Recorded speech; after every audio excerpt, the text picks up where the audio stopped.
नमस्कार, स्वागत। मंथन में आज सवाल बहुत सीधा है, क्या राष्ट्रवाद की कसौटी पर अब शिक्षा भी तय होगी? और अगर हां, तो इसकी कीमत कौन चुका रहा है, देश या आने वाली युवा पीढ़ी? कश्मीर में एक मेडिकल कॉलेज को बंद कर दिया गया है। एक ऐसा मेडिकल कॉलेज जिससे सिर्फ कश्मीर नहीं बल्कि जम्मू रीजन के छात्र भी डॉक्टर बनने का सपना संजोए हुए थे, ये सपना देख रहे थे। जम्मू कश्मीर के मुख्यमंत्री उमर अब्दुल्ला ने इस पर तीखी प्रतिक्रिया दी है और आपत्ति जताई है। उनका कहना है कि यह मेडिकल कॉलेज सिर्फ एक इमारत नहीं था, यह सैकड़ों छात्रों के भविष्य की नींव था। सवाल यह है कि आखिर इसे क्यों बंद कर दिया गया? यह मेडिकल कॉलेज क्या वाकई मानकों की कमी थी या फिर सियासी प्राथमिकताएं भारी पड़ रही थी? और अगर खामियां थी तो सुधार का रास्ता क्यों नहीं चुना गया? या फिर सिर्फ इस बिना पर इसे बंद कर दिया गया कि यहाँ 50 में 40 जो छात्र हैं वो एक वर्ग विशेष के हैं। सरकारी आंकड़ों के मुताबिक इस कॉलेज में सैकड़ों छात्र सीधे प्रवेश ले सकते थे, जिनका एडमिशन अधर में है, जिनकी पढ़ाई रुक गई है। हालांकि उमर अब्दुल्ला ने कहा है कि इनको जम्मू कश्मीर के अन्य मेडिकल कॉलेजों में इनको एडजस्ट किया जाएगा। और ये सवाल इसलिए है क्योंकि खुद मुख्यमंत्री कह रहे हैं कि यह संस्थान जम्मू कश्मीर के बीच शैक्षिक खाई को पाट सकता था। लेकिन कहानी यही खत्म नहीं होती है। जरा लद्दाख की तरफ देखिए, जहां सोनम वांगचुक, वही शख्स जिसे देश एजुकेशन को पूजा मानने वाला कहता रहा है, आज सलाखों के पीछे हैं। उन पर आरोप है लोगों को भड़काने का, राष्ट्र विरोधी गतिविधियों का। लेकिन सवाल ये है कि क्या शिक्षा की बात करना, कॉलेज यूनिवर्सिटी की मांग करना, बेहतर भविष्य की बात करना, युवा अधिकारों की बात करना, युवाओं की पढ़ाई लिखाई और कमाई की बात करना अब राष्ट्र विरोध की श्रेणी में आ गया है क्या?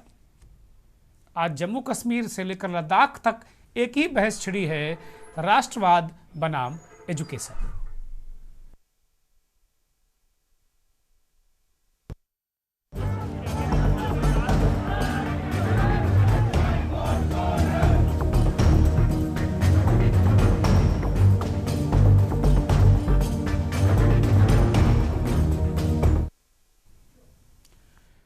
तो क्या मेडिकल कॉलेज बंद करना और शिक्षा की आवाज़ उठाने वालों को सलाखों के पीछे भेजना ये राष्ट्रवाद है, या फिर उस भविष्य को कमज़ोर करना जिस पर भारत के मजबूत राष्ट्र बनने का दावा टिका है, ये राष्ट्रवाद है? अभी मैं एक पत्रकार को सुन रहा था, वो जेनजी की बात कर रहे थे, किसी दूसरे देश की बात कर रहे थे, उस देश का नाम नहीं लूँगा। वो कह रहे थे कि वहाँ एक अखबार में जेनजी का एक लेख छपा। वो कह रहे हैं कि हमें नौकरी, पढ़ाई और रोजगार, इसका समान अधिकार मिले। वो राष्ट्रवादी हैं, लेकिन उनको उनका अधिकार मिलना चाहिए। तो क्या अधिकार मांगना राष्ट्रवाद नहीं है? या जो लोग अधिकार मांगते हैं वो राष्ट्रवादी नहीं है? और जो जम्मू कश्मीर के मेडिकल कॉलेज में हुआ, वो अपने आप में क्या इसलिए वहाँ हल्ला मचाया गया कि कुछ डॉक्टर जिनका ताल्लुक कश्मीर से था वो आतंकवादी गतिविधियों में लिप्त पाए गए और आज जेल में हैं? क्या इस बिना पर यह आंदोलन खड़ा किया गया और एक चलते फिरते मेडिकल कॉलेज को बंद करा दिया गया? बहुत सारे सवाल हैं। लाख गड़बड़ियां ठीक करनी होनी चाहिए, लेकिन एक कॉलेज का बंद होना बहुत सारे सपनों का मरना है। अब इस पूरे प्रकरण पर क्या बयानात आए हैं, उनको सुन लीजिए। लड़ाई लड़ी गई, ये आपने जम्मू कश्मीर के बच्चों के मुस्तकबिल के साथ खिलवाड़ किया। अगर बच्चों के मुस्तकबिल को तबाह करने की आपको खुशी महसूस हो रही है तो फोड़िए पटाखे। चलिए ना, इस बार 50 में से 40 कश्मीर से आए। 1-2 साल के बाद ये 50 सीटें जो है ये 400 सीटें बन जाती। उन 400 सीटों में मुमकिन है 200-250 बच्चे जो है जम्मू के होते। आज वो बच्चे जो हैं मेडिकल कॉलेज की सीट उनको मिलेगी नहीं। क्योंकि पूरा कॉलेज ही आपने बंद करा दिया है मजहब के नाम पर। इसलिए मैंने कल कहा था मीडिया से कि छोड़ दो, हमें नहीं चाहिए ये कॉलेज। अच्छा हुआ, अब हमारे ये बच्चे जो हैं हमारे गवर्नमेंट मेडिकल कॉलेजेस में एडजस्ट हो जाएंगे। वैष्णो देवी मेडिकल कॉलेज का मुद्दा क्यों उसकी मान्यता रद्द की? क्योंकि मुस्लिम बच्चे काबिलियत से अपने क्वालिफाई कर गए 50 के लगभग। यह बात सरकार को हजम नहीं होती। साहब क्यों नहीं हजम होती? क्योंकि अब्दुल उनकी नजर में सिर्फ पंक्चर वाला होना चाहिए। माफ कीजिएगा, अब्दुल काबिल है, पढ़ लिख कर क्वालिफाई कर जाए मेडिकल एग्जामिनेशन। नहीं नहीं, ये कैसे, हिम्मत कैसे होगी अब्दुल की? साहब ये असलियत इस सरकार की है। सबके मन में एक बात डाल दी कि अब्दुल का इलाज करना जरूरी है। क्यों भाई? और अब्दुल के इलाज में चक्कर में पूरे देश को बीमार कर दिया। यह इस सरकार की असलियत है।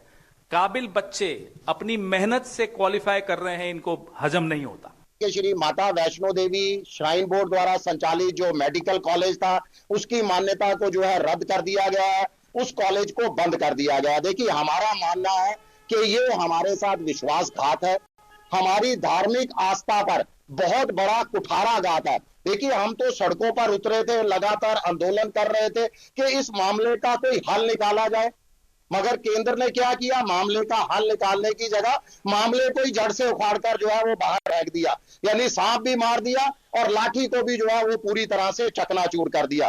देखिए, हम इस निर्णय की जो है वो कड़ी आलोचना करते हैं, निंदा करते हैं। मैं एनएमसी का धन्यवाद करना चाहता हूं कि medical assessment and rating board के माध्यम से, MARB के माध्यम से जो असेसर्स उन्होंने भेजे थे 2 जनवरी को, जिन्होंने असेस किया कि समय समय पर उनके ध्यान में कंप्लेंट्स आई थी कि जो मेडिकल कॉलेज यहां पर श्राइन बोर्ड के माध्यम से चल रहा है वो ठीक नहीं है। बहुत सी इरेगुलरिटीज वहां पर हैं, इंफ्रास्ट्रक्चर ठीक नहीं है, बेड्स ठीक नहीं है, डिलीवरी केसेस जो हैं वो ठीक नहीं है, बिलो जो चाहिए रिक्वायरमेंट 25 मात्र हो रहे थे, जो बेसिक रिक्वायरमेंट से बिल्कुल नीचे हैं, और कई ऐसी रिक्वायरमेंट्स जिसके चलते मेडिकल कॉलेजेस चलते हैं। और हम लोग धन्यवाद करना चाहते हैं अपने राष्ट्रीय नेतृत्व का भी और माननीय JP नड्डा जी का भी। मेडिकल कॉलेज की रिकॉग्निशन तो NMC के माध्यम से समाप्त की गई है। स्पष्ट मानना है कि पैसे हिंदुओं के हैं, हिंदुओं के पैसे से मुसलमानों को मेडिकल की शिक्षा क्यों, मेरा फंडामेंटल क्वेश्चन है। और यदि देरी करते हैं यह स्टूडेंटों की एडमिशन कैंसिल करने की, तो मैं गांव-गांव में भारत के हिंदुओं को अपील करूंगा, वैष्णो देवी जाओ, देवी के सामने दक्षिणा के पैसे रखना बंद करो। मैं वेद पुराण जानने वाला योद्धा हिंदू हूं। दक्षिणा में सुपारी भी चलती है, चावल भी चलता है। यदि मुस्लिमों की यह कोटा बंद नहीं होकर सभी हिंदुओं के लिए ये मेडिकल कॉलेज जम्मू के हिंदुओं को नहीं खोलते हैं, तो भारत के हिंदुओं को प्रवीण तोगड़िया का आह्वान है, वैष्णो देवी के सामने पैसा रखना बंद करो। श्री माता वैष्णो देवी श्राइन बोर्ड के अधीन श्री माता वैष्णो देवी मेडिकल कॉलेज के अंदर 50 सीटें जो है JKPOP के द्वारा आवंटित की गई, जिनमें से 42 मुस्लिम स्टूडेंट, 7 हिंदू स्टूडेंट और 1 सिख स्टूडेंट को जो है दी गई। उसके बाद हमने विरोध किया और पूरा समाज जो है वो जागृत हुआ।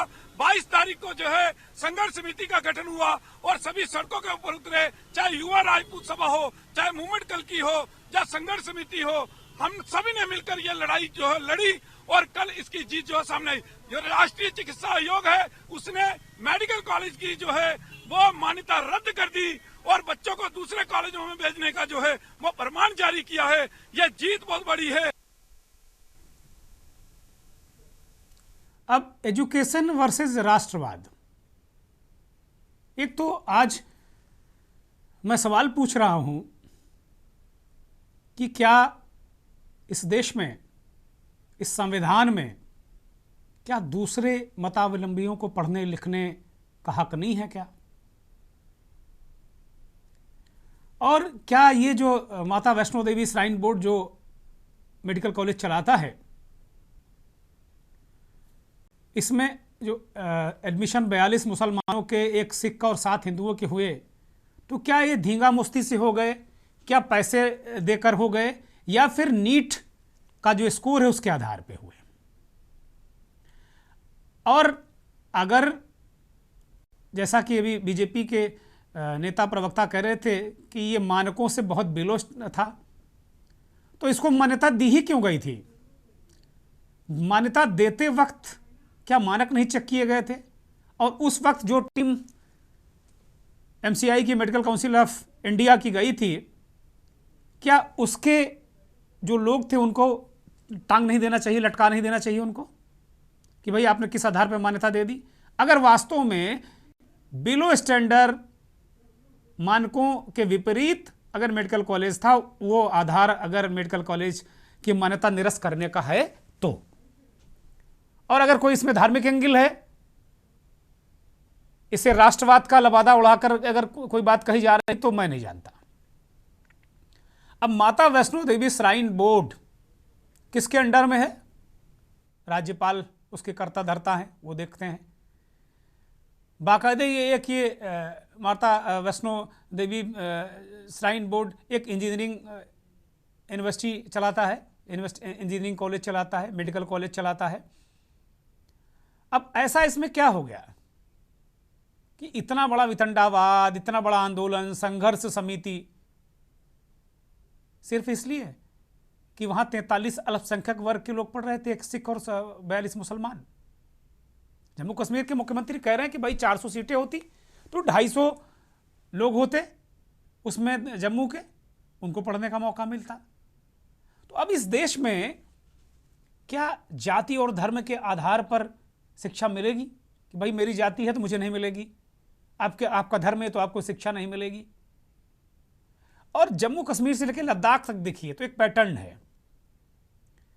सोनम वांगचुक बच्चों को पढ़ा रहे थे, आत्मनिर्भर बना रहे थे, कि दुनिया में एक ऐसी अद्भुत शिक्षा दे रहे थे जिसकी मिसाल दी जा रही थी। 3 इडियट फिल्म भी सोनम वांगचुक के जीवन पर ही बनी है,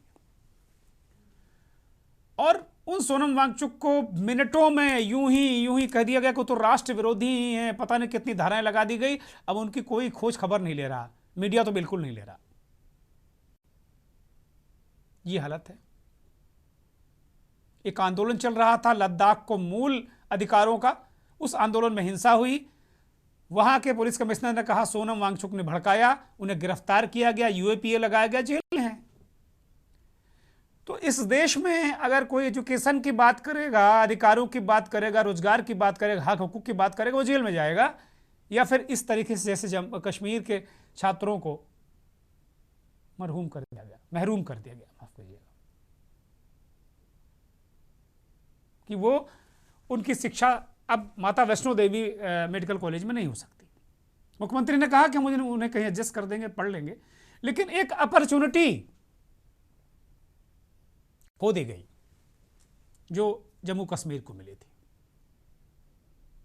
और इसमें प्रसन्न हो रहे हैं कि भाई माननीय JP नड्डा ने बड़ा अच्छा काम किया, मेडिकल शिक्षा आयोग ने बड़ा अच्छा काम कर दिया, MCI ने बहुत अच्छा काम कर दिया।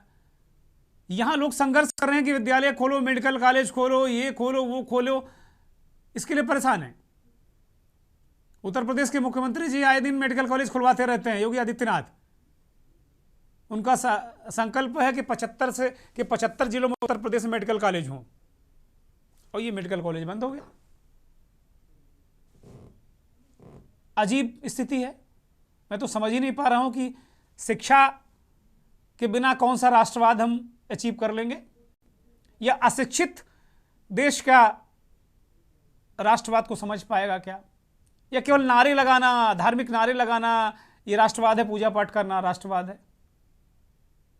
ये बड़ा सवाल है। मंथन में आज हम इसी पर बात करेंगे कि एजुकेशन बनाम राष्ट्रवाद। हमारे साथ भारतीय जनता पार्टी की नेता कश्मीर से जुड़ी हैं पूर्णिमा शर्मा जी, वकील भी हैं। पूर्णिमा जी बहुत स्वागत, धन्यवाद, आभार। नेशनल कॉन्फ्रेंस के वरिष्ठ नेता प्रवक्ता संदीप सिंह वजीर भी हमारे साथ जुड़े हैं। संदीप जी बहुत स्वागत, बहुत धन्यवाद, बहुत आभार आपका। तौसीफ शाह साहब पीडीपी के वरिष्ठ नेता हैं, हमारे साथ वो भी जुड़ गए हैं कश्मीर से। तौसीफ साहब आपका भी बहुत स्वागत, बहुत धन्यवाद, बहुत आभार। संजीव लूथरा साहब जम्मू के जाने माने एजुकेशनिस्ट हैं, उनका परिवार पीढ़ियां जम्मू कश्मीर में शिक्षा में लगी हुई हैं। संजीव लूथरा भी इस कार्यक्रम में आ गए हैं, बहुत स्वागत संजीव जी, बहुत धन्यवाद, बहुत आभार आपका। महेंद्र सिंह दिल्ली से वरिष्ठ पत्रकार विश्लेषक, और डॉक्टर सुनील कौशिक वरिष्ठ पत्रकार दिल्ली से। सभी मेहमानों का बहुत स्वागत, बहुत धन्यवाद, बहुत आभार। पूर्णिमा जी, लड़ाई तो ये होनी चाहिए शिक्षा के खिलाफ, लेकिन पूरी की पूरी टोली शिक्षा के खिलाफ लड़ाई लड़ रही है कि साहब इनको एजुकेशन क्यों, ये मुसलमान हैं। ये कौन सा राष्ट्रवाद है पूर्णिमा जी? जरा समझा दीजिए के न्यूज के करोड़ों दर्शकों को, ये कौन सा राष्ट्रवाद आप लोग कर रहे हैं? भारतीय जनता पार्टी के एक प्रवक्ता होने के नाते से जम्मू बेस्ड हूँ।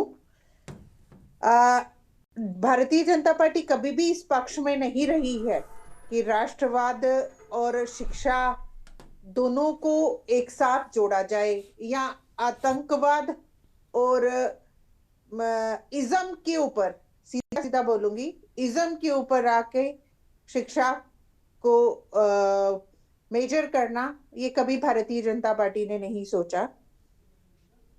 शिक्षा एक मौलिकाधिकार है, राष्ट्रवाद का साधन है, और इसे सजा का औजार नहीं बनाया जा सकता, ये भारतीय जनता पार्टी सोचती है। और किन कारणों से ये कॉलेज बंद हुआ, हमारे अध्यक्ष जी ने अपनी प्रेस कॉन्फ्रेंस में, हमारे एलओपी सुनील शर्मा जी ने अपने वक्तव्य के माध्यम से पूरे अपने जितना भी हमारा मीडिया था उसको संबोधित करते हुए उन्होंने पूरे एक विश्लेषण के साथ शायद जनता के बीच में रखने का पूर्ण प्रयास किया। मैं उसे दोहराना नहीं चाहूंगी। और किन आधारों पे ये कॉलेज बंद हुआ, एक एक तथ्य जो है वो जनता के बीच में रखने का पूर्ण प्रयास किया गया है। और आई डोंट फील कि इसके ऊपर राजनीति की जानी चाहिए। अच्छा पूर्णिमा जी, जब ये मेडिकल कॉलेज को मान्यता दी हो गई तो वो क्या कान के बहरे आंख के अंधे लोग थे जो मान्यता देने आए थे? सारे मानक तब पूरे थे और अब अचानक वो मानक डिग्रेड हो गए पूर्णिमा जी, क्योंकि हल्ला मच गया कि भाई 50 में 43 अल्पसंख्यक वर्ग के लोग, 1 सिख और 42 मुसलमान उसमें आ गए। और ये धांधा गर्दी तो हुई नहीं, घर की खेती तो है नहीं कि उठा के मेडिकल कॉलेज में एडमिशन करा दो। भाई कोई मानक होंगे ना, नीट से आए होंगे वो, या कोई परीक्षा पास की होगी ना उन्होंने। तो ये अचानक जब मान्यता देते वक्त बहुत अच्छा मेडिकल कॉलेज था, अद्भुत था, और जब ये हल्ला मचा कि भाई अरे मुसलमान इतने क्यों पढ़ेंगे, 1 सिख क्यों पढ़ जाएगा उसमें, हिंदू तो साथी हैं, तमाम संगठनों ने हल्ला मचाया, आंदोलन किए, राष्ट्रव्यापी खबर बनी। हमारे जैसे साथियों ने भी इसको बहुत प्रमुखता से दिखाया, पत्रकारों ने, कि भाई अरे बड़ा अन्याय हो गया है, तो शिक्षा में हिंदुओं का अधिकार छिन गया, हिंदू बहुत परेशान हो गया वहाँ पे। और उमर अब्दुल्ला साहब ने कहा कि भाई इस बार 50 थी, 400 होती, 400 में होती तो 250 जम्मू कश्मीर के पढ़ते, वो हिंदू होते। तो अपने पाँव में कुल्हाड़ी मार लेना, ये कौन सा राष्ट्रवाद है भाई? पूर्णिमा जी, आप बहुत संतुलित बोल रही हैं, मैं आपकी तारीफ करूंगा, एक अच्छी प्रवक्ता हैं आप, बोलिए। ऐसी कोई बात नहीं है। मैं तथ्यों के आधार पे बात करना चाहूंगी। ये बहुत ही नपे तोले शब्दों में मैं कहना चाहूंगी कि जो भी मेरे एक सवाल का जवाब दे दीजिएगा, बस सिर्फ आप कुछ भी कहिए, स्वागत है, मगर एक सवाल का ही जवाब दीजिएगा कि मान्यता देते वक्त वो कौन से लोग थे? उनको क्या आपकी पार्टी दंडित कराएगी? उनको टांग दिया जाना चाहिए कि थोड़े दिन पहले मान्यता देते हैं, इतने लोग भविष्य संकट में डाल देते हैं, तब उस वक्त सारे मानक पूरे थे। जब इस कॉलेज को मान्यता दी गई, क्या मेजर्स उनको ऑप्ट करने के लिए बोला गया? उनकी और क्या मेजर्स उन्होंने प्रेजेंटली ऑप्ट किए हुए थे और किन कारणों के कारण उनका जो है मापदंड सही ना निकलने के कारण हमारे नेशनल मेडिकल काउंसिल ने इसको रद्द किया है, वो जनता के बीच में आए। मैंने पहले भी अपने वक्तव्य के माध्यम से रखने का प्रयास किया कि एक एक तथ्य जो है वो मीडिया बंधुओं भली भांति परिचित है। एक एक तथ्य सवाल नहीं पूछा पत्रकार किसी ने। पहाड़ा आपके अध्यक्ष जी ने सिर्फ इमला बोला, लोग नोट करते रहे। हमारे जैसे लोग होते यहाँ, जो महेंद्र सिंह और सुनील जैसे लोग होते, कौशिक, तो हम लोग सवाल पूछते हैं आपसे अध्यक्ष जी से कि भाई वो जरा दिखाओ कि अब कब आपने इसकी मान्यता क्या थी और कौन से मानक पूरे कहीं भी देश में बिना मानक पूरे किए मान्यता मिलती ही नहीं है। अगर मैं मेडिकल कॉलेज खोलना शुरू करूं या चाहूं तो मेरे एड़िया घिस जाएंगे, मेरी 3 पीढ़ियां भी नहीं खोल पाएंगे मेडिकल कॉलेज। आप बिल्कुल सही बोल रहे हैं। हमारे उपराज्यपाल जी इसमें पूर्णतः सक्षम है और मेडिकल काउंसिल अपने आप में सक्षम है कि ये तथ्य आपके बीच में रखने का पूर्ण प्रयास करेंगे। और जो क्वेश्चन जो आप मेरे से कर रहे हैं वो मेडिकल काउंसिल से करना चाहिए था कि आपने पहले। तो मेडिकल काउंसिल तो चुनाव आयोग हो गया है, मेडिकल काउंसिल तो चुनाव आयोग हो गया, वो जवाब आप नहीं देगा, आप उसकी चिंता मत करो।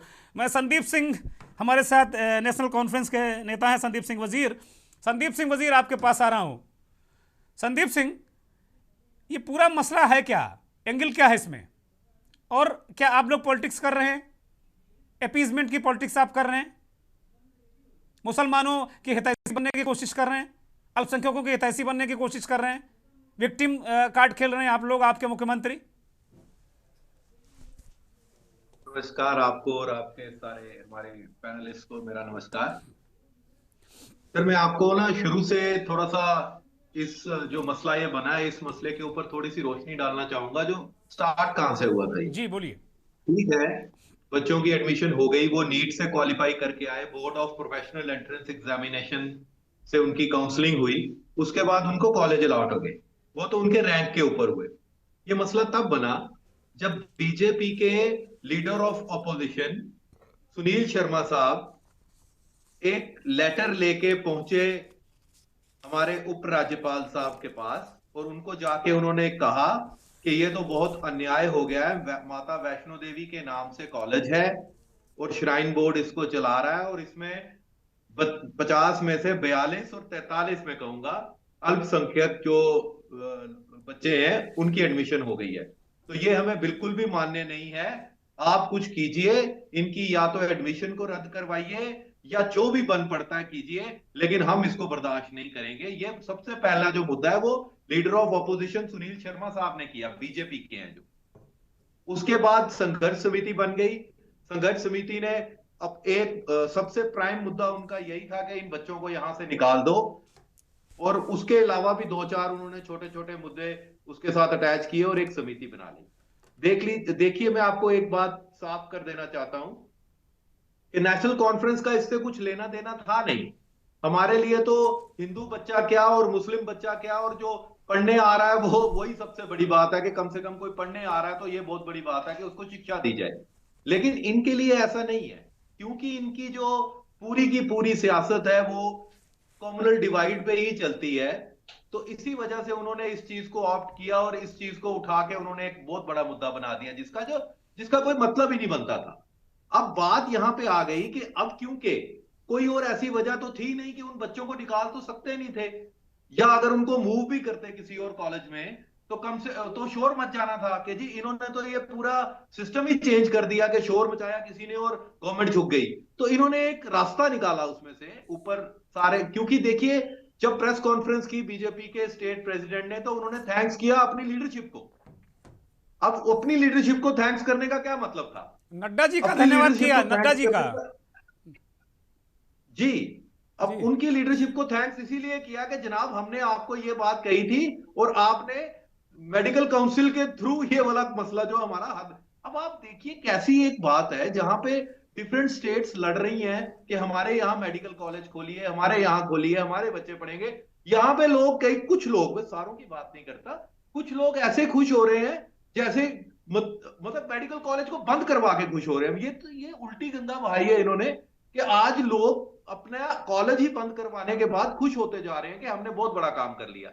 अब इसमें एक एस्पेक्ट और आ जाता है। अब ये एक जगह में और इनके व्यूज ले रहा था तो डिफरेंट व्यूज आ रहे थे, तो एक व्यू ये भी था संघर्ष समिति वालों का, वो कह रहे थे, या बीजेपी का पॉइंट ऑफ व्यू भी ये है कि भाई जहां पे हिंदू लोग जो है श्राइन बोर्ड को चला रहे हैं और उसमें पैसा हिंदुओं का लग रहा है, तो मुसलमान बच्चे वहां क्यों पढ़े? तो फिर मेरा उनसे काउंटर क्वेश्चन ये भी तो बन जाता है ना कि नारायणा मेडिकल, जो नारायणा हॉस्पिटल है, वो भी तो श्राइन बोर्ड ही चला रहा है, वो भी हिंदुओं के पैसे से चल रहा है। तो क्या वहां पे अल्पसंख्यक लोगों की इलाज के ऊपर बैन लग जाना चाहिए? अगर एक चीज के लिए एक मानक है तो क्या दूसरी चीज के लिए भी तो वही मानक रखा जाएगा ना?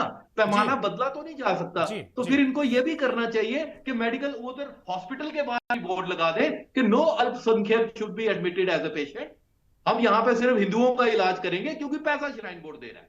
तो ये कोई जवाजियत बनती है किसी चीज की? ये कंट्री को आप किस तरफ लेके जा रहे हो? कोई कुछ तो शर्म कर लो, कुछ तो सोचो इस देश के बारे में। सिर्फ हिंदू मुस्लिम ही करना रह गया, हर चीज में वही की हुई है। और हमारा यह है कि चीफ मिनिस्टर साहब ने बिल्कुल साफ कर दिया है कि इन बच्चों की देखरेख हम करेंगे, उनकी एडमिशंस तो नेचुरली हम कहीं ना कहीं उनको एडजस्ट करेंगे, उनके साल को तो वेस्ट नहीं होने देंगे। ये हम जो कर सकते हैं हम वो करेंगे। मेरा इनसे यही कहना है कि प्लीज इन चीजों से बाज आइए। आपको मैंने पूरा घटनाक्रम समझा दिया है, ऐसा ऐसा हुआ है। अगर मैं एक भी बात गलत बोल रहा हूं, गलत बयानी कर रहा हूं, तो अब मैं सजा का हकदार हूं। ठीक बात है, बहुत महत्वपूर्ण बात। संदीप सिंह जो एनसी के नेता हैं, नेशनल कांफ्रेंस के नेता हैं, संदीप सिंह वजीर ने बिल्कुल बाहर सारी चीज़ को बता दिया कि भाई क्या मसला है, क्यों हुआ है और इसके पीछे की पॉलिटिक्स क्या है। अब क्या एजुकेशन में राष्ट्रवाद जबरदस्ती घुसेड़ के कॉलेज बंद कराना कौन सी सोच है? ब्रेक ले रहे हैं, ब्रेक के बाद इसी सोच पर हम प्रहार करेंगे।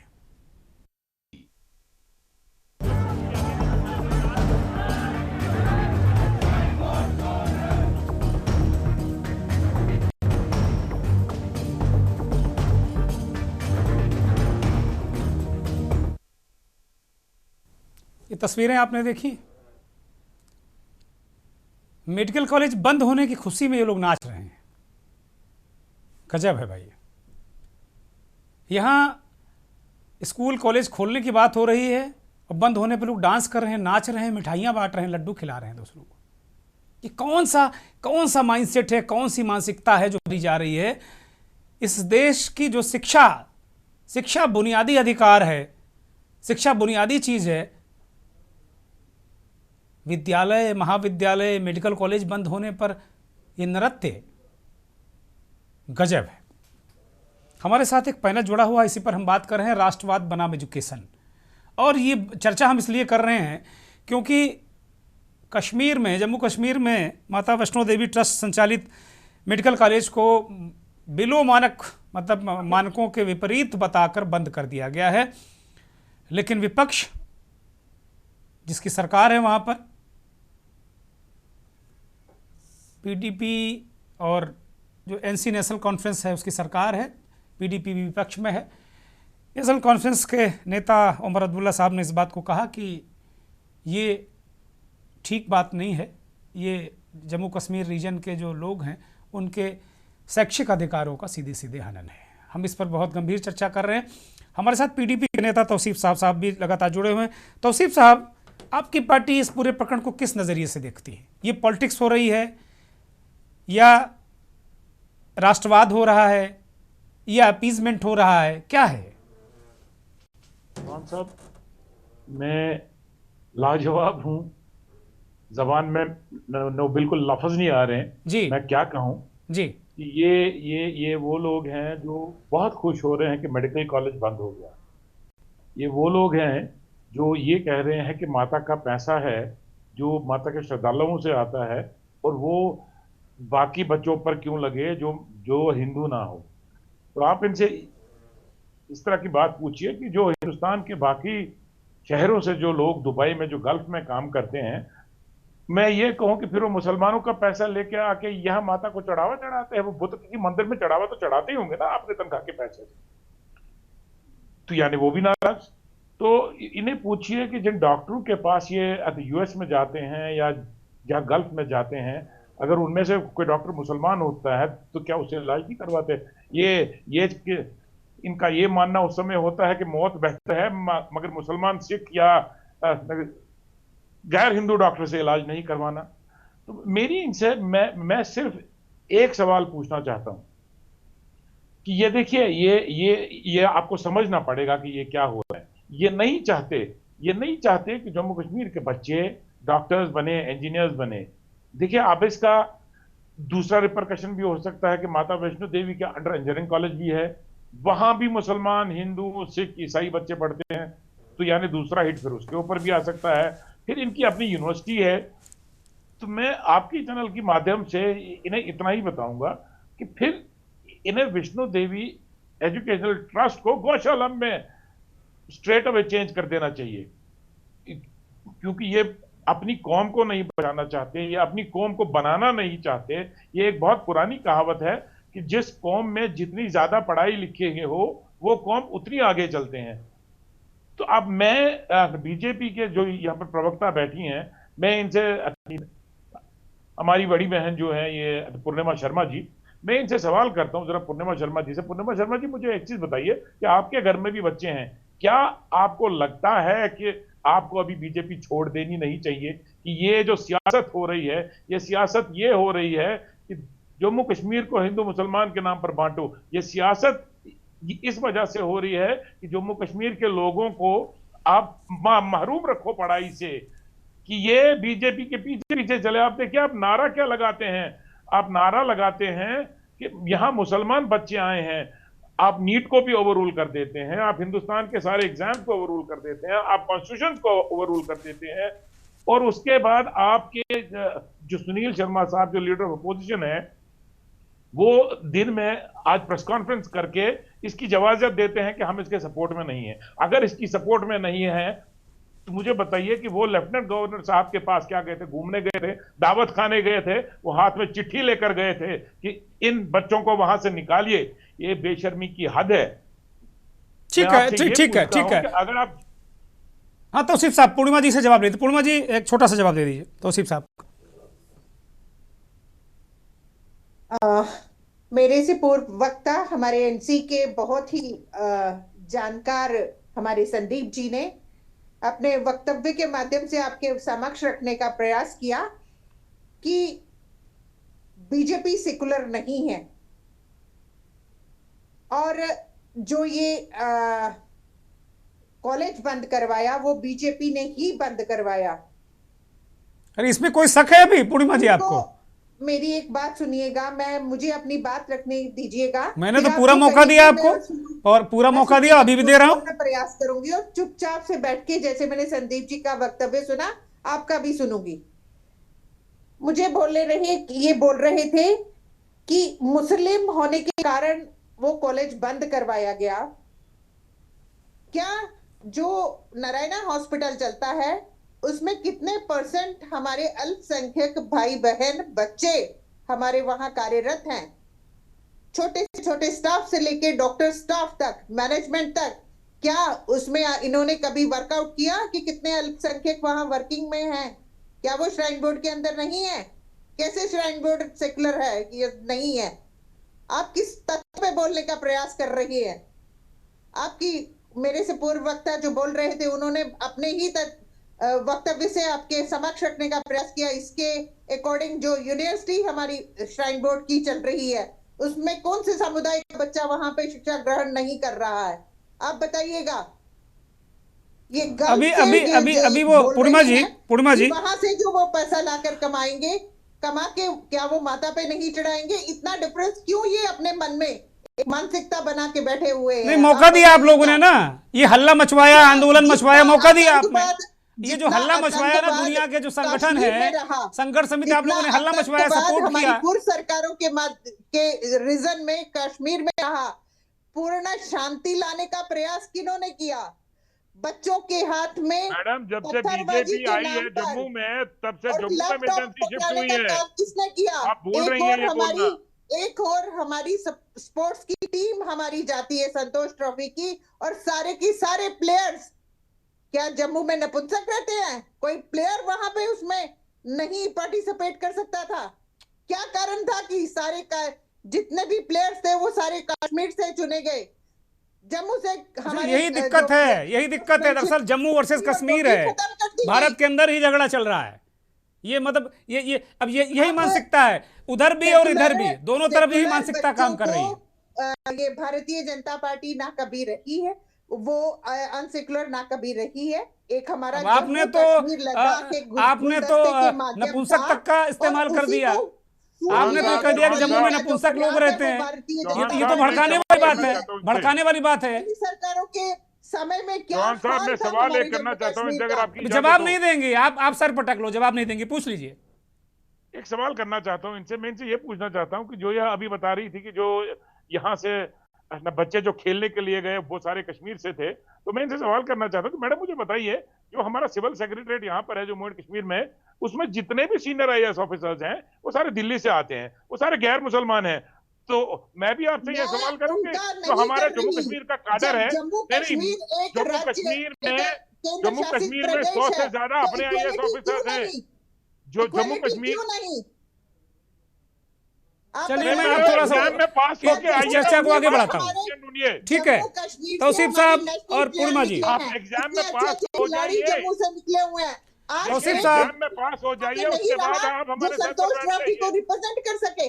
आप एग्जाम में फेल हो रहे हैं तो हम क्या कर सकते हैं? आप मुझे बताइए, मैं कैसे। और ये पास करके आए, नीट पास करके आए तो बाहर किए जा रहे हैं, ठीक है? संजीव लूथरा, ठीक है, ठीक। अब चर्चा को आगे बढ़ाते हैं, उलझाते नहीं, थोड़ा सा आगे बढ़ाते हैं। संजीव लूथरा एजुकेशनिस्ट हैं और आपका परिवार बहुत लंबे समय से जम्मू में एजुकेशन पे काम कर रहा है। संजीव जी, इस पूरे प्रकरण को एक एजुकेशनिस्ट के तौर पर, बिना किसी चश्मे के, आप कैसे देखते हैं? अनम्यूट करिए लूथरा साहब। लूथरा साहब, हम आपको सुन नहीं पा रहे हैं।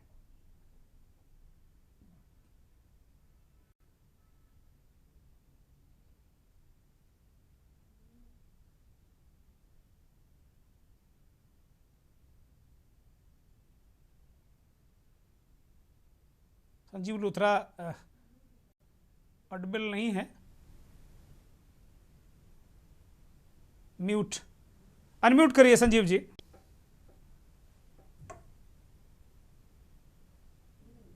अब देखिए। हाँ बोलिए बोलिए बोलिए, ऑडिबल हैं आप, जी। सबसे पहले तो मैं ये कहना चाहता हूं कि जो कॉलेज की मान्यता रद्द हुई है, ये बहुत ही दुखद बात है।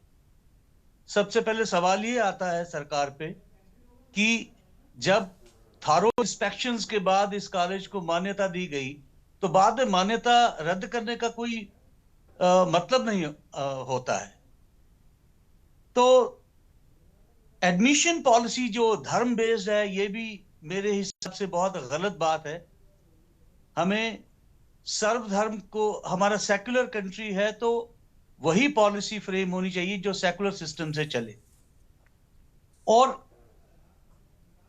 मैं ये भी आपको, अब हमारे जो एनसी के प्रवक्ता थे, उन्होंने कहा कि हिंदू जो है इसमें बहुसंख्यक है, जबकि हिंदू, क्रिश्चियंस और सिख भाई ये हमारे अल्पसंख्यक में आते हैं। मुस्लिम्स इसमें बहुसंख्यक है हमारी जम्मू कश्मीर में। जी जी, ठीक बात है।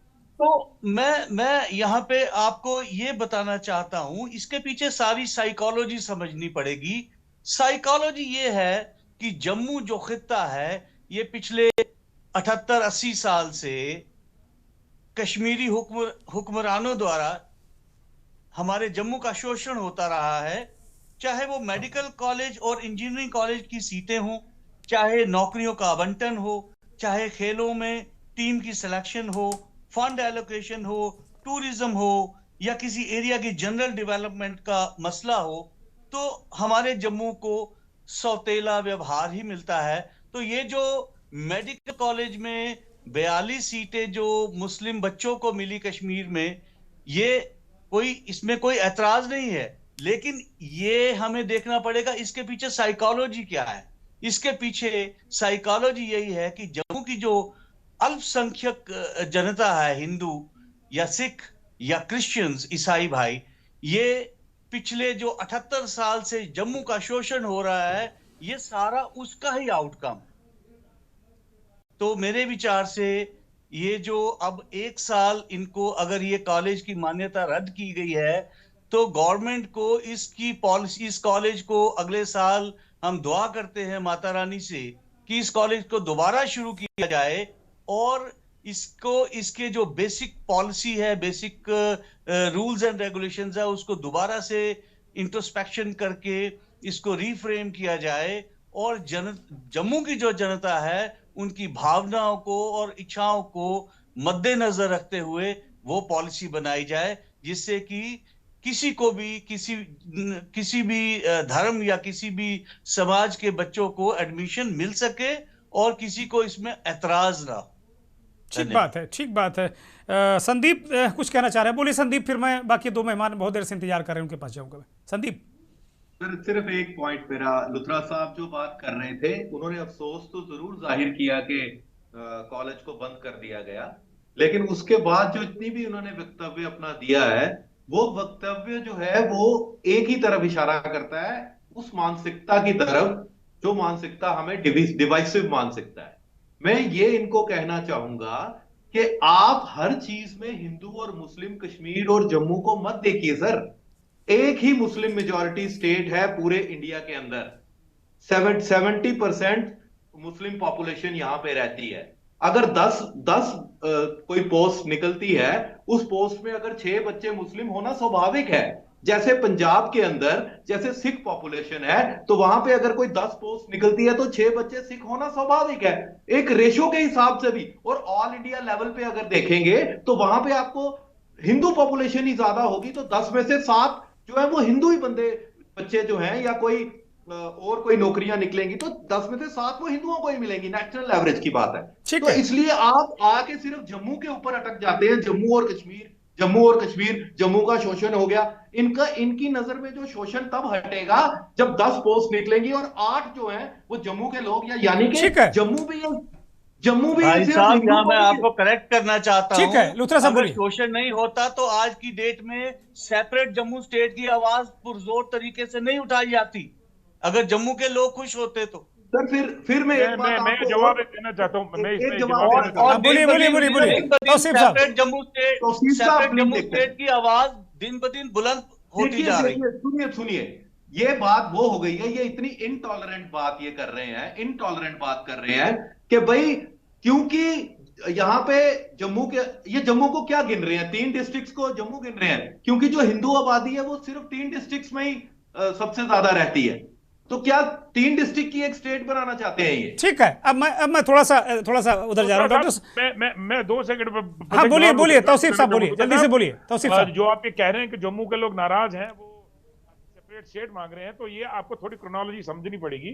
ये बीजेपी के लोग सेपरेट डिमांड कर रहे हैं कि हमें सेपरेट स्टेट चाहिए, क्योंकि उन्हें गवर्नमेंट चाहिए। उन्होंने बहुत हाथ पैर तोड़े, जोड़े, यहां पर जितनी पार्टियां थी उन्हें तोड़ा, उन्हें जोड़ा, ये जानने के लिए कि उनका किसी तरीके से चीफ मिनिस्टर आए।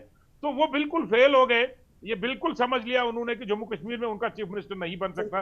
जम्मू कश्मीर ने उन्हें नकार दिया है। वो सिर्फ, जैसे हमारे नेशनल कॉन्फ्रेंस के अभी प्रवक्ता ने बताया, वो सिर्फ 3 डिस्ट्रिक्ट्स के अंदर बंद है, उससे बाहर नहीं आ पाएंगे। ठीक है डॉक्टर सुनील कौशिक चाहता है कि वो जम्मू एक स्टेट बने और वो उसके चीफ मिनिस्टर बन जाए। ठीक है डॉक्टर सुनील कौशिक, ये सत्ता का खेल है कि साहब पूरे देश में हमारा कब्जा हो जाए, फिर अपने हिसाब से हम चलाएंगे, मेडिकल कॉलेज में भी नहीं पढ़ने देंगे, यहाँ भी नहीं पढ़ने देंगे, वहाँ भी नहीं, ये सब है, या फिर ये दोनों पक्षों से उसी तरीके की कहानी है?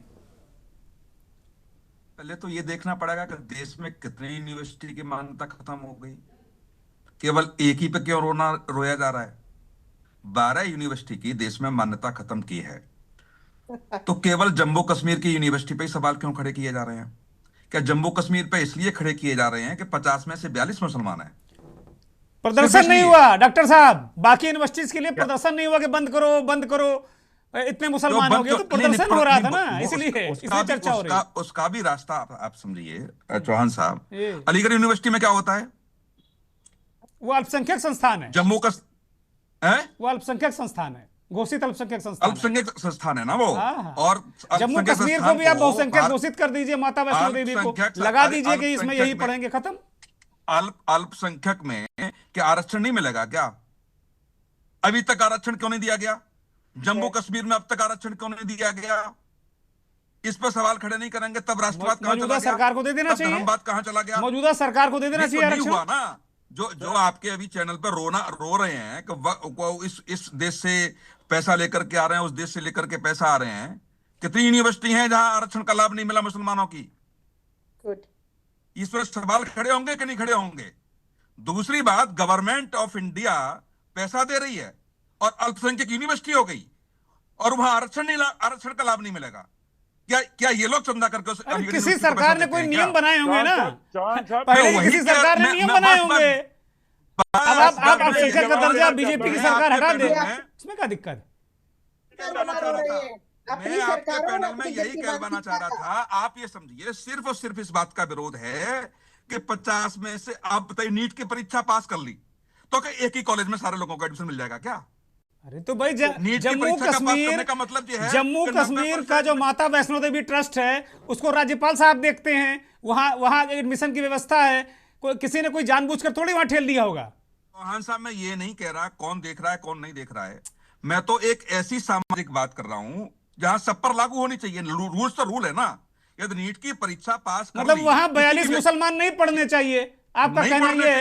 एक सिख नहीं पढ़ना चाहिए वहां पे? जो फॉर्मूला भारत सरकार का है उसी हिसाब से वहां एडमिशन मिलेगा उनको।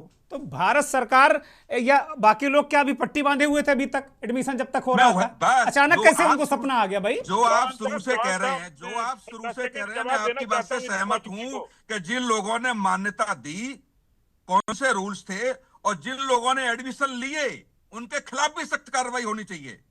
नहीं, लिए वाले को क्यों? उनके खिलाफ भी एफआईआर होनी चाहिए। क्यों? जिन्होंने एडमिशन लिया उनको क्यों एफआईआर कराओगे भाई? क्यों नहीं? क्यों? आप बताइए, कोई फॉर्मूला है, कोई रूल्स है क्या? अरे किसी छात्र के मर्जी से एडमिशन होता है क्या भाई? डॉक्टर कौशिक, किसी छात्र की मर्जी से होता है क्या एडमिशन? एडमिशन तो बाकायदे काउंसलिंग होती है, जहां अलर्ट होता है वहां जाते हैं। पर नियम है, यहाँ बता दें मुझे कि 50 में से 42 मुसलमानों को ही एडमिशन। मैं नियम बताता हूँ आपको, मैं नियम बताता हूँ।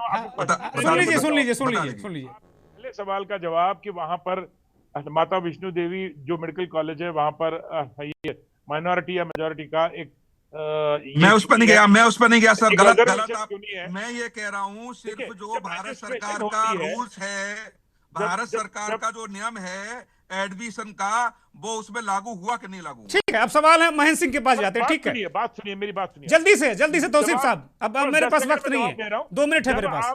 जब आप अपने मेडिकल कॉलेज की रजिस्ट्रेशन करते हैं तो आपको उसी में दिखाना पड़ता है कि ये माइनॉरिटी स्टेटस है। जब इसकी रजिस्ट्रेशन हुई है तब बिल्कुल ऐसा कुछ नहीं हुआ है, तो ये रजिस्ट्रेशन कराने वालों की गलती है। दूसरा आपका जवाब, जो दूसरा सवाल आपने किया कि ये बच्चे 42 के 42 बच्चे माता वैष्णो देवी में क्यों आए, जब ये एग्जाम देते हैं तो नीट के पेपर में ये सिलेक्ट करते हैं कि आप अपनी प्रेफरेंस कौन सा मेडिकल कॉलेज को रखना चाहते हैं। जीएमसी बहुत हाई मेरिट पे जाते हैं, जम्मू का हो ये हमारे सामने ऐसी बात है, इस तरीके की बातें मत करिए कि जिन बच्चों जो बच्चा कॉलेज मांगेंगे उन बच्चों को वही कॉलेज मिलेगा और उसमें से 95% अरे इनका क्या दोष है? बच्चों का क्या दोष है भाई? महेंद्र सिंह, ठीक है, आप दोनों शांत हो जाइए। ठीक है, थैंक यू सुनील जी और तौसीफ साहब। महेंद्र सिंह, इतनी चर्चा सुन ली, चूंकि मैं आपको इसीलिए आखिरी में लेकर आ रहा था कि पूरा लब्बो लबाब क्या है। अब देखिए, डॉक्टर सुनील कौशिक का एक तर्क है कि भाई इनके खिलाफ भी एफआईआर होनी चाहिए। ये मसला क्या है भाई महेंद्र सिंह? दुर्गेन जी, इस पे 3-4 पॉइंट हैं जिनको गौर करना चाहिए जी। पहला तो ये है कि जो एनएमसी ने मान्यता रद्द की है और उसके बाद जो हालात देखने को मिल रहे हैं, जो मिठाइयाँ बट रही हैं, मान्यता तमाम जगहों की रद्द होती है और नहीं मिलती है, लेकिन इस तरीके से मिठाइयाँ नहीं बढ़ती, तो इसमें थोड़ा सा एंगल एक गलत तरीके से दिख रहा है। ये नहीं होना चाहिए था। दूसरी बात ये, और उससे पहले प्रदर्शन हुए हैं पूरे जम्मू कश्मीर में, प्रदर्शन हुए, बंद करो मेडिकल कॉलेज, ये हुआ है जी। बिल्कुल, तो ये अलग रंग देता है और इसी की वजह से ये चर्चा और ये तमाम चीजें हो रही, वरना कोई वजह नहीं थी।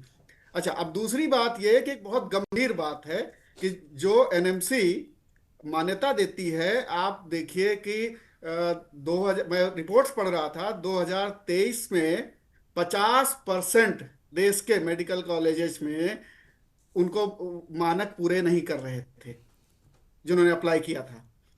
तो उनको उसके बाद यूपी के 13 मेडिकल कॉलेज जो नए खुले थे, 13 के 13 मान्यता नहीं मिली उनकी मान्यता, क्योंकि वो मानक पूरे नहीं कर रहे थे। दूसरा, जम्मू कश्मीर के जो जीएमसीज हैं 4-5 डोडा और तमाम जगहों के, वो भी मानक पूरे नहीं कर रहे हैं। वहां पर भी एनएमसी ने उनको नोटिस जारी किए हुए हैं। तो ये केवल मानक पूरे ना कर पाने पे चलते हुए मेडिकल कॉलेज को एनएमसी ने सिर्फ उसी कारण से बंद नहीं किया है। ये बात इससे साबित होती है क्योंकि देश भर के तमाम मेडिकल कॉलेज मानक पूरे नहीं कर रहे हैं, और यही वजह है, इसके पीछे की वजह वो प्रदर्शनों में दिख रही है। क्या वजह खास रही होगी, तो ये बात एकदम तय है। दूसरा, एनएमसी पर अगर आप देखें, एनएमसी मैं देख रहा था उनकी वेबसाइट, तो 37 पद करीब हैं वहां पर मेंबर्स को मिला करके, और आपको आश्चर्य होगा कि 33 हैं। 33 में से सिर्फ 7 पदाधिकारी हैं वहां पर। तो एनएमसी की भी मान्यता रद्द होनी चाहिए। बिल्कुल ठीक बात है, बिल्कुल ठीक बात है। तत्काल प्रभाव से उसको बर्खास्त कर देना चाहिए, खत्म कर देना चाहिए, ताला वाला लगा देना चाहिए उसको। उनकी वेबसाइट में है ये, मतलब कोई भी देख सकता है। चेयरमैन है, प्रेसिडेंट का पद खाली और है। वो क्या देखेंगे खाक, जब 7 ही लोग हैं देश भर में, तो क्या होगा? और मेंबर एक भी नहीं है उसमें, वैकेंट हैं, सारे वैकेंट हैं। तो आप ये देखिए कि 33 में से 7 लोग केवल एनएमसी को चला रहे हैं। अब उनकी भी क्रेडिबिलिटी के बारे में सोचना पड़ेगा कि क्या है, उनको भी, मतलब उनके ऊपर भी तो कोई रूल्स रेगुलेशंस लागू होते होंगे, वो भी देखने की जरूरत है। तो बहुत घालमेल है। मतलब आप अगर, और मान्यता एनएमसी अगर पूरे मानकों के आधार पर देना चाहे तो नहीं दे मतलब मिलता नहीं। जैसे मैंने बताया, यूपी के 13 फेल कर गए मेडिकल कॉलेज, जो नए अप्लाई किए गए थे, बन गए हैं, वो अप्रूव नहीं हो पाए थे। ये 2023 की बात कर रहा हूँ। रिपोर्ट में अब क्या हुआ है अभी तक पता नहीं। और ये तमाम जगह पे, तमाम मैंने न्यूज़पेपर खंगाले अभी बातचीत करते हुए, तो पता चला कि ये सब ने रिपोर्ट किया था। नाम लेना ठीक नहीं है, लेकिन सब ने रिपोर्ट किया था। ये सारी चीजें हैं। तो अब वही दिख रहा है कि जहाँ एजुकेशन को बहुत ज्यादा बढ़ावा देने की जरूरत है, उसमें भी अब धर्म, जाति और इस आधार पर अगर इस तरीके की चीजें की जाएंगी तो ये ठीक नहीं है। बल्कि करना ये चाहिए था प्रदर्शन की इसमें मानक पूरे कीजिए, इसमें डॉक्टरों की कमी है तो वो पूरे कीजिए, इसमें बिल्डिंग। अरे ये तो पता ही नहीं था प्रदर्शन करने वालों को कि मानक पूरे भी है कि नहीं है। प्रदर्शन करने वाले तो आंख में पट्टी उससे और सिर में पट्टी बांध कर घूम रहे थे। सिर में भी एक पट्टी थी, आंख में भी थी एक। उनको पता ही नहीं था कि मानक पूरे नहीं है। मसला ही अलग है। बिल्कुल, देश में अभी जो मानक के आधार पर डॉक्टर होने चाहिए, हम बहुत पीछे हैं। हालांकि जम्मू कश्मीर फिलहाल फिर भी ठीक ठाक स्थिति में है दूसरे प्रदेशों के मुकाबले, लेकिन फिर भी पूरे देश में जो मरीजों पर होने चाहिए थे डॉक्टर्स, उतने डॉक्टर्स हम लोग नहीं दे पा रहे हैं। तमाम प्राइवेट मेडिकल कॉलेज खुलने और सरकारी होने के बावजूद, और हर हॉस्पिटल में आज भी चले जाइए, कहीं पर भी आप देखेंगे मानक पूरे हैं ही नहीं, किसी भी। महेंद्र सिंह, एक विषय इसमें छोटा सा छूटा जा रहा है, चूंकि मेरे पास अब 30 सेकंड है जी। क्या ये लोगों का वहां का आक्रोश इसलिए हुआ कि जम्मू कश्मीर के कई डॉक्टर अभी हाल में आतंकवादी गतिविधियों में लिप्त पाए गए? क्या लोगों के गुस्से का यह भी कारण हो सकता है क्या इस तरह के प्रदर्शनों के पीछे? एक तत्कालिक जिस तरीके से एक डिवाइड बनता जा रहा है, रिफ्ट बनती जा रही है हिंदू मुसलमान कर करके, तो एक हो सकता है उसके पीछे एक सेंटीमेंट इस तरीके का हो। लेकिन वो तो दिल्ली का मेडिकल कॉलेज था, वो तो दिल्ली क्या बल्कि फरीदाबाद का मेडिकल कॉलेज था जहां ज्यादा ये सब चीजें पाई गई थी। हाँ, लेकिन तो रहने वाले थे वो कश्मीर के, वहां कश्मीर के मेडिकल कॉलेजों से पढ़ाई की, नौकरी की, तो कई एंगल भी उसमें देख रहे थे लोग प्रदर्शनकारी। इसमें सिर्फ राजनीति दिख रही मुझे और कुछ नहीं, क्योंकि जब वहां डॉक्टर का घर गिराया गया था जम्मू कश्मीर में जो पाए गए, तब तो कोई इस तरीके का कोई खास उस तरीके का प्रदर्शन या सब चीजें नहीं हुई थी। अभी पूरा राजनीतिक एंगल दिख रहा है इसमें, और मुझे और कुछ नहीं दिख रहा है, क्योंकि श्राइन बोर्ड इसमें जुड़ा हुआ है और तमाम वो हिंदू सेंटिमेंट्स और ये सब लेकर के। सोनम वहां चूंकि हम चर्चा ही नहीं कर पाए आज। हाँ, एक उस रीजन में वो पढ़ा रहे तो उनका कोई नाम ही नहीं ले रहा आजकल। मीडिया तो बिल्कुल सन्नाटा खींचे हुए है। दुर्गेन जी, और एक चीज है ना, पश्चिम बंगाल के चुनाव, तमाम जब भी चुनाव का दौर आता है तो ये मुद्दे हम आप देखते हैं कुछ ज्यादा हिंदू मुसलमान होने लगता है। तो मुझे लगता है शायद एक एंगल ये भी होगा कि राजनीतिक तौर पर थोड़ा सा माहौल बनाना है। इसके अलावा मुझे और कुछ नहीं दिख रहा, क्योंकि मानक वगैरह तो पीछे इसके कुछ नहीं रहा होगा। मानक के आधार पर अगर रद्द करना चाहें तो बहुत सारे मेडिकल कॉलेज सब बहुत शुक्रिया सभी मेहमानों का, बहुत बहुत धन्यवाद, बहुत बहुत आभार। दर्शकों का भी बहुत धन्यवाद। महेंद्र सिंह ने कहा कि अगर मानक के आधार पर रद्द कर देंगे तो 50% मेडिकल कॉलेज रद्दे हो जाएंगे, और डॉक्टर तो है ही नहीं, और जो रद्द करता है मान्यता, उसकी भी मान्यता रद्द होनी चाहिए, क्योंकि वहां 33 की जगह है, 7 लोग हैं वहां। अब इस चर्चा में 2 चीजें निकल कर आई। एक तो ये निकल कर आया कि एजुकेशन क्या अल्पसंख्यक, बहुसंख्यक, धर्म, इसको लेकर इसमें उलझाना ठीक है, और इसी से एक बात निकल कर आई कि अगर ये मेडिकल कॉलेज मानक के विपरीत हैं इतने सारे देश में, तो हमारी जो शिक्षा है, चिकित्सा शिक्षा है और चिकित्सा है मेडिकल, उसकी क्या हालत है। तो अगर आपका एजुकेशन गड़बड़ है, आप पढ़ा नहीं पा रहे हैं अपने युवाओं को, अगर आपकी शिक्षा अच्छी नहीं है, और आपकी अगर चिकित्सा भी अच्छी नहीं, इलाज भी नहीं दे पा रहे हैं, तो फिर आप कर क्या रहे हैं? सोचिएगा आप भी और हम भी। नमस्कार।